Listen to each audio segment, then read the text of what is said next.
Ćao svima ljudi i dobrodošli svi u moj novi video na RefreshTube kanalu. Danas, kao što vidite, sam tu da vam ispričam moj onako početak, kako sam onako baš zavoljela fudbal i kad sam rekla bukvalno to je to hoću da radim.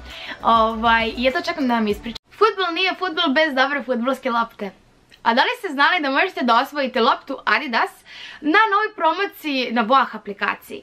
Sve što je potrebno da uradite je naravno da instalirate prvo Voah aplikaciju. Možete učestvovati u osvajanju instant nagrada svakoga sata, bukvalno. Kao što su lopta, bežične slušalice, dukseve, trenerke, patike, powerbank i tako dalje. Potrebno da samo morate najbrže svakoga sata. Ukoliko niste onako baš takmičarski tip, možete sakupljati kodove iz Coca-Cola zatvarača za vouchere, za popuste u Sport Visionu, Gigatronu i Shoestaru. Srećno ljudi! Pa hajde sad da pređemo na klip. Znači, kako da sam više dakle da počnem, ali jedno leto, ja mislim da je to bilo 2015. koliko se meni čini, da 2015. ili 2014. sad nemam pojma, ali uglavnom znam da mi je bilo mnogo dosadno i da sam molila mamu svaki dan da me upiše u jedan kamp fudbalski. Mislim, ja govorim kamp, to su pripreme, ali ja volim da kažem kamp. I mnogo sam želela, eto, da se bavim fudbalom napokon više, eto, osjetila sam se spremnom. I mama me je stvarno upisala i sutradan je otišla na sastanak kod glavnog direktora, čini mi se, i ona je pitala, to jest direktor nju pitao da li želite da vaša ćerka ide sa, pošto su samo bili dečaci, sa 2003. godištem ili sa 2002. godištem. I mama mu rekla, pa ne znam, bavite se 2003. Ali bile su dve devojčice, znači svi dečaci sem mene i te devojčice. Ali ta devojčica je išla samo zbog svog mlađeg brata, a ja sam išla tamo da treniram i što je velika razlika. Ali nema veze, naravno, tu smo da se družimo svi. Kada sam otišla na prvi trening, bukvalno sam bila u fazonu, igrala sam samo fudbal na ulici, bukvalno, i nisam se nadala da tako može, ne znam, mislim, bila sam ja posle toga u 2 kluba i nekako nije išlo i sad taj klub je onako presudio.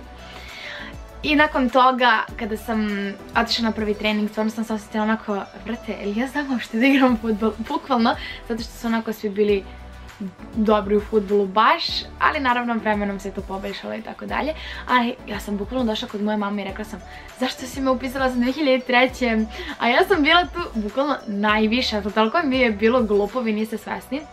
Ali nakon toga, kada smo krenuli onako prvi dan, svi bili u autobusu, oni svi me gledaju, meni glupo.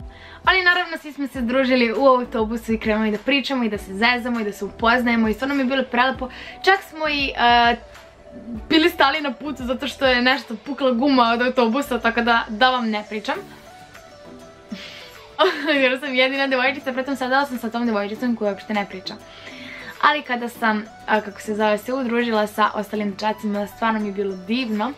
I moram da vam ispričam, ta 2 dana su stvarno bila fantastična. Ja tad iako nisam bila pod znacima navoda, ne mogu da kažem poznata javna ličnost, ja to ne volim da pričam, ali eto, kad se nisam bavila YouTube-om, ja sam se i tad potpisivala svima ovako kao na ruke i imali smo utakmice gde sam ja bila na jednoj utakmici kapitan. I upoznala sam stvarno mnogo drugara i sve. Ali pored toga sam i stvarno mnogo dobro naučila da igram fudbal, baš na tom kampu. I pored toga što sam dobro naučila i lepo sam se provela.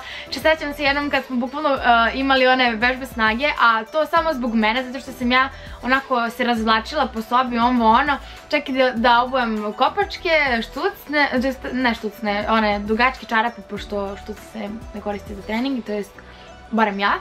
Može, ali ja ne. I retko kada idem kad je hladno. Ali u tom trenutku stvarno mi je bilo presmešno jer zbog mene smo svi nadrljali jer... A mislim u tom trenutku sam se osjećala baš ružno, ali da. Ja sam toliko razvlačila moram da uzem majicu, šorc, bla bla bla. I kad smo sišli dole, mi smo kasnili na vežbe snage i onda smo bukvalno radili duplo više nego ostali. Ta moja ekipica, moje društvo. Znači, to je toliko bilo smešno, vi niste svesni. Ali bukvalno, sad mi je smešno kad pričam o tome, ali tad mi uopšte nije bilo smešno zbog toga što sam bukvalno trčala kao nikad u životu. Znači, to mi je bilo najgore vežbe snage u životu. Mislim, to je baš dobro uticalo na mene. Uglavnom, bila sam kapitan i posljednji dan sam pevala Zazižu pesmu, bili smo u nekoj kao mini diskoteci. Onako, bilo je karaoke, da. I stvarno, ne znam što da kažem, ali jedno jako lepo događaj za pamćenje. I želim eto svako tako nešto da doživi i da naći tako puno prijatelja i sve. I za kraj sam ostavila kako sam se ja upisala u taj klub. Ja sam bukvalno samo došla i mami rekla: mama, ja sam upisala u taj klub. Ja sam se upisala, kaže ona, pa ajde dobro. A tad je bilo u tom periodu kad je rekla: ja, nemoj da treniraš fudbal, ono. Ali naravno, majka kao majka naravno da me je pustila jer želi da svoje dete bude srećno. Ja sam bila srećna tako što igram fudbal. I da, ljudi, to je bilo to što se tiče ovog klipa. Ja se iskreno nadam da vam se svideo. Ukoliko jeste, lajkujte, šerite i komentarišite i pretplatite se na moj kanal. A mi se vidimo u nekom sljedećem klipu. Ćao!